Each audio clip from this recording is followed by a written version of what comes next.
sekarang nih di wilayah Taoyuan ternyata kurang lebih ada 7 tempat ngedugem itu mereka istirahat sementara. Halo Feve, salam. Istirahat sementara. Kenapa istirahat sementara? Karena untuk menghindari yang namanya sebagai kantong berkumpulnya para virus yang dibawa oleh orang-orang yang sudah mungkin aja sudah positif gitu loh. Nah, jadi ini kerjasamanya sangat baik juga ya.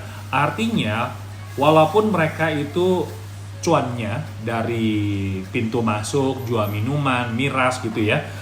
Tapi ya demi keselamatan bersama, demi demi kebersamaan dan juga jangan sampai Taiwan jadi negara ataupun juga tempat yang mungkin aja tuh mungkin dia tuh jangan sampai menyebar kemana-mana. Jadi mereka bekerja sama, rela gitu loh, mengurangi pendapatan untuk sementara, istirahat dulu. Jadi kayak teman-teman gak ada tempat ngedugem deh kayaknya deh. Kecuali di taman kali ya. Katanya si Novi, rencanaku hilang gara-gara aku nonaktif 1 bulan. Kenapa nonaktif? Ayo, pagi Kak Agung, tambah muda aja. Thank you. Ya, jadi ini satu aktivitas ataupun juga tujuan juga supaya teman-teman juga diingatkan lewat informasi ini supaya please jangan berkumpul untuk sementara di tempat-tempat umum ya. Kalaupun memang harus berkumpul, ya jaga jarak. Oke, jaga jarak. Jangan sampai kalau misalkan memang udah nggak enak badan masih nekat untuk berkumpul. Oke, kayak si Novi nih, gara-gara virus corona dia nggak bisa ketemu sama pacarnya kan? Pacarnya. Kok langsung bocorin rahasia orang ya? Oke, jadi itu himbauan juga dari pemerintah Taiwan ya, supaya jangan berkumpul dulu untuk sementara. Tapi kalau misalnya kalian memang mendorong orang tua ke taman, ya terutama yang bekerja di rumah tangga, itu pasti kan ngajak orang tuanya untuk berjemur matahari kan ya. Katanya berjemur matahari bisa meningkatkan kekebalan tubuh gitu. Katanya bisa melawan virus corona. Ya yang penting kekebalan tubuh itu semakin tinggi, tentu aja virus apapun juga akan takut masuk ke tubuh kita gitu loh. Nah, kalau misalnya kamu di taman ya, biasakan, karena mungkin kalian sering juga bawa orang tua itu bolak-balik untuk pergi fujian ataupun juga perawatan untuk perawatan gitu ya. Itu apalagi kalau misalnya masuk rumah sakit ya. Kalau kamu ke taman habis dari rumah sakit, sorenya ke taman ya, boya pakai masker gitu loh. Boleh nggak sih? Boleh nggak? Boleh ya. Jadi kalau kamu di pagi hari ke rumah sakit nganter orang tua untuk perawatan ataupun juga untuk medical check up dan seterusnya, kamu sorenya balik ya, ketemu sama teman pakai masker please, karena kita nggak tahu musuh kita ini nggak kelihatan. Karena nggak kelihatan kita harus hati-hati ya. Jadi ini himbauan juga buat kalian ya. Nah, ini ada pertanyaan dari satu orang teman di sini, dia bilang Ayu katanya bulan 7 mau pulang, aman gak ya? Belum tahu sayang. Kok sayang? Belum tahu ya. Jadi sayang. Dimarahin sama suami nanti ya. Belum tahu. Jadi kayaknya masih nunggu ya, masih menunggu ya. Kira-kira bulan 10 udah aktif kembali belum Kak? Ini belum tahu nih beneran. Semoga aja cukup cepat redanya ya. Di Wuhan aja di China itu mereka harus mengunci kotanya, lockdown itu selama 2 bulan baru aman. Oke, baru aman 2 bulan. Kita nggak tahu nih Indonesia, moga-moga aja tidak perlu selama itu. Oke, selamat pagi buat juga Putri Merindu. Bunga Kamboja, aku mau tanya, kalau tanggal 15 aku mudik dan aku tanyakan apakah semua jalan katanya ditutup ya? Oh, belum ya. Nanti Lagu lagi bikin live ini, kita mungkin tunggu ya informasi ataupun juga penjelasan yang resmi dari kementerian terkait Republik Indonesia. Oke, masih menunggu ya. Tapi ada yang informasi tadi malam aku dapatkan di berita itu, dikatakan bukan lockdown atau mengunci kota, bukan, tetapi adalah mengunci atau karantina wilayah. Jadi orang yang tinggal di wilayah mana, misalkan di wilayah A, itu nggak bisa seenaknya itu jalan ke wilayah B. Jadi dibatasin, ada penjaganya gitu ya. Bukannya nggak boleh, jadi tetap boleh beraktivitas, tetapi hanya di lingkungan wilayah orang itu, domisilinya di situ. Jadi nggak bisa dengan bebas. Tetapi yang aku bacakan juga beritanya adalah tetap ada pergerakan, tapi bukan pergerakan manusia, tapi pergerakan logistik masih bisa. Oke, jadi kekhawatiran misalkan, di Jakarta ntar nggak ada makanan ataupun juga apakah harus nimbun makanan? Nggak perlu ya, karena dari berita gue dapatkan dari kantor berita resmi itu adalah tetap akan diizinkan logistik. Jadi pengiriman makanan ataupun juga bahan baku tetap ada. Oke? Tetap ada, jadi nggak usah khawatir. Oke? Jadi yang mengkhawatirkan itu sebenarnya bukan corona, tapi kitanya sendiri yang tidak tahu dengan bagaimana caranya mungkin untuk menghadapi hal tersebut. Antisipasi apa yang bisa kita lakukan. Oke? Jadi itu informasi pertama yang ingin Agung sampaikan buat teman-teman sekalian ya. Nah, berikutnya ini ngomongin soal ADP. Ya. ADP, alat pelindung diri. Ini di Indonesia lagi kekurangan banget. Ya, kemarin juga sampai di Instagram ataupun juga di sosmed, di WhatsApp juga tersebar ya. Sampai Lambe Turah juga menyebarkan katanya ada nggak tahu cowok cewek atau gimana, gue cuma lihat sebentar sekilas aja sih, ada 2 orang itu pakai alat pelindung diri gitu loh. Oke, APD bukan dari APD, alat pelindung diri ini sampai satu badan dipakai gitu loh. Udah kekurangan, kenapa bisa ada orang yang beli buat itu ya? Kenapa nggak sudah disumbangin kepada orang-orang yang berada di barisan pertama gitu loh, yang kayak dokter? Mereka lebih butuh daripada kita. Kita mah di rumah aja, betul. Hashtag di rumah aja, oke?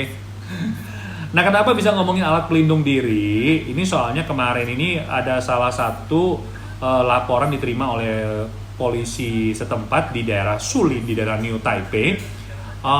Kak, katanya ada perpanjangan kontrak ya? Bentar ya. Ntar bakal aku sampaikan.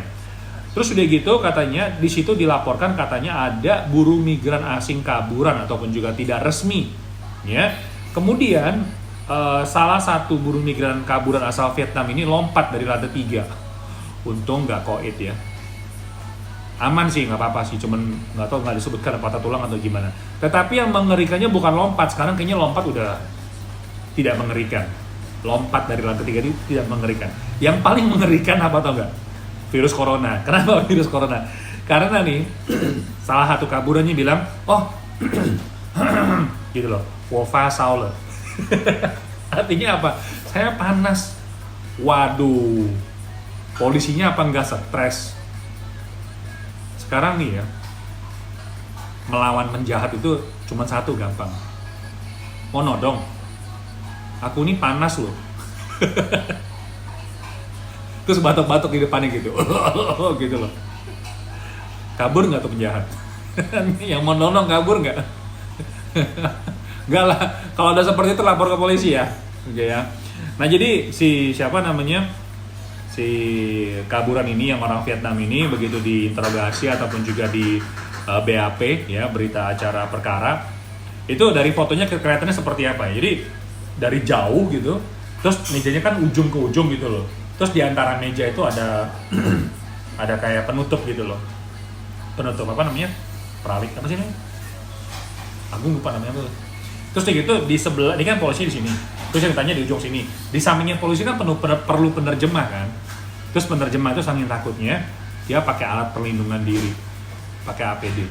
Tapi tahu nggak sih, sebetulnya nih setelah dia tanya-tanya, ternyata dia tuh nggak sakit, dia ngebohong. Oke, ngebohong. Yang bikin Agung keselnya bukan masalah ngebohongnya, tahu nggak? Gara-gara akibat dia ngebohong kalau dia itu kaburan, kalau dia itu sakit, itu baju APD-nya, baju anti alat pelindung diri itu nilainya ribuan NT loh. Sekali pakai tuh buang. Brengsek ya? Ya kesel aja sih, kenapa harus harus begitu gitu loh. Dia nggak tahu kalau misalkan dia berbohong gitu akibatnya merugikan, menimbulkan kerugian bagi orang-orang yang berada di rumah sakit gitu loh. Oke? Jadi ini satu hal yang perlu kita jaga-jaga juga, jangan sampai karena kita kepengen aman terus bilang kita panas, itu bisa menyebabkan para petugas rumah sakit itu kelabakan, oke? Kelabakan ya. Nah, selanjutnya di sini kita pengen ngomong juga yang berkaitan dengan COVID ya, COVID yang 19 ini. Ini mungkin teman-teman juga banyak yang bertanya ya, itu lagi ngeprank polisi gak? Ngeprank, gila itu ngepranknya keterlaluan ya, El. Masih merugikan, itu satu baju itu bisa menyelamatkan nyawa banyak orang loh. Oke? Gitu loh. Ini ada yang nanya nih dari si Ayu, katanya di setiap daerah dilarang yang namanya orang keluar masuk ya Kak, apalagi yang kita pulang dari luar negeri. Oke, sampai saat ini masih belum, kalian tunggu aja berita resmi ya dari pemerintah Indonesia. Berita resmi saat ini belum ada yang namanya larangan lintas batas ya, belum ada ya. Tapi yang kita dapatkan terakhir katanya itu akan ada namanya karantina wilayah. Artinya adalah wilayah A pindah ke wilayah B itu tidak diperkenankan, harus ada alasan tertentu. Tapi seperti apa skemanya nanti kita lihat ya. Solo City, selamat pagi, good morning. Nah, ini informasi juga buat teman-teman yang setelah masuk ke Taiwan di tanggal 13 ya. Masuk ke Taiwan setelah tanggal 19 Maret itu harus melakukan karantina di rumah selama 14 hari. Oke. Ada beberapa teman aku sudah kembali ke Taiwan. Terus udah gitu dia harus karantina di rumah. Oke, jadi hashtag kerja di rumah. Nah, tidak membedakan dia itu adalah orang dari negara mana, asalkan orang asing ataupun juga orang Taiwan sendiri setelah kembali dari luar negeri itu harus karantina di rumah selama 14 hari. Nah, kalau misalkan dalam pemeriksaan awal itu ternyata ada gejala-gejala apa, misalkan seperti gejala-gejala COVID ya, itu diharuskan akan dikarantina di mana? Di rumah sakit ataupun juga tempat yang telah ditentukan oleh pemerintah Taiwan. Jadi per tanggal 19 Maret kemarin ya. Nah, artinya apa di sini? Teman-teman juga mungkin kemarin dengar ya, Kak, bukannya katanya sekarang TKI atau BMI itu nggak bisa masuk ke Taiwan lagi ya? Dari Taiwan sendiri boleh. Ya, dari Taiwan tuh mengizinkan orang asing itu masuk, nggak ada masalah. Untuk yang TKI ya nggak ada masalah, BMI nggak ada masalah. Tetapi pemerintah Indonesia itu melarang agar calon tenaga kerja Indonesia itu berangkat ke luar negeri. Oke, berangkat ke luar negeri. Jadi ini satu larangan yang udah dikeluarkan oleh pemerintah Indonesia. Jadi bukan pemerintah Taiwan ya. Pemerintah Taiwan oke. Pemerintah Taiwan itu oke. Pemerintah Taiwan itu oke kalau misalkan mau datang silakan ya, tetapi dalam kondisi yang sehat, Oke. Berikutnya kita bakal ngomongin lagi mengenai perpanjangan kontrak kerja ya. Nah, ini ada yang tanya nih, katanya dari Mirza ya. Sekarang memang kalau kita lihat ya, banyak majikan itu kelabakan karena pekerja migran asing itu akan segera pulang dalam waktu yang tidak terlalu lama. Sedangkan pemerintah Indonesia saat ini melarang mempekerjakan orang Indonesia ke luar negeri untuk sementara ya, bukan untuk selamanya. Nah, ini gimana nih antisipasi dari pemerintah Taiwan? Ini masukan ya buat Mirza juga buat teman-teman yang lain. Sampai saat ini ya, sampai berita ini aku dapatkan belum ada, baru ajuan ya, baru wacana. Memang buruh migran asing itu kontraknya kan maksimum kan 12 tahun. Untuk yang di rumah tangga bisa menjadi 14 tahun. Di tahun ke-13 dan ke tahun 14-nya harus dimajikan yang sama. Oke? Harus dimajikan yang sama. Nah, oleh karena itu, untuk mengantisipasi daripada si majikan ini harus kekurangan orang dan nggak ada yang merawat orang tuanya, jadi sekarang untuk sementara diperpanjang 3 bulan. Oke, perpanjang selama 3 bulan. Jadi misalkan begini nih, ada temen nih, siapa tadi nanya ya, Mirza bilang katanya bulan 6, anggaplah bulan 6 ya, tanggal 1 Juni lah, anggapnya 1 Juni, kamu finish kontrak 14 tahun. Nah, sekarang ini nih Mirza, kamu bilang sama majikan ada pemberitahuan bisa diperpanjang 3 bulan. Nah, setelah 3 bulan itu tiba, apakah akan bisa diperpanjang lagi? Nggak tahu. Ini masih menunggu tanggapan lagi dari pemerintah Taiwan. Oke? Majikanku bilang nggak boleh pulang, katanya nggak ada pembantu. Betul. Ini masalah yang ada di Taiwan gitu loh. Jadi tergantung dari kawan-kawan sekalian bersedia nggak membantu majikan ini. Oke? Bersedia nggak? Kalau kamu bersedia, perpanjang lagi 3 bulan. Tapi kalau dipikir-pikir 3 bulan lumayan loh. Kalau 1 bulan itu kita hitung kotornya aja lah ya, 15.000 kamu dapat dikali 3 berarti kan 45.000 tuh kan. Ya kan? 45.000 dikali dengan 500 berapa? Lumayan loh. Sekarang kan kurs katanya 500 nih. Hitung aja segitu. Lumayan kan? Di Indonesia kamu bisa dapat gaji, kita bisa dapat setinggi itu nggak? 3 bulan sekian puluh juta. Oke? Nah, jadi ini masukan buat kita semua ya. Majikan, kalau misalkan pulang lepas gimana? Boleh. Sampai saat ini pulang lepas nggak ada masalah ya. Pulang lepas nggak ada masalah. Sampai hari ini belum ada larangan ataupun juga ketentuan khusus bagi buruh migran asing yang pulang dari Taiwan. Tidak ada ketentuan khusus sampai saat ini belum ya. Oke. Dari sini Putri, Kak, kemarin ada temanku minta pindah majikan karena job nggak sesuai. Terus temanku paksa minta pindah sama agent, dipindahin terus bayar 15.000. Karena sebelum dipindahin temanku nelfon ke 1955, katanya uang 115.000 itu denda. Mana? Putri, bungsu, kamu bilangin sama sama teman kamu itu bohong. Yang didenda itu majikannya, bukannya kitanya didenda kali. Oke. Jadi kamu laporin aja, suruh teman kamu lapor lagi ke 1955, bilang duit dipungut uang 15.000. Tahu nggak sih, sanksi ya kalau misalkan di Taiwan itu ada pungutan liar, itu dendanya tuh maksimum sampai 10 kali lipat. Sanksinya tuh 10 kali lipat. Jadi misalkan dia si agensi ini ngambil 15.000 nih, kali 10 aja 150.000 loh. Oke, 150.000.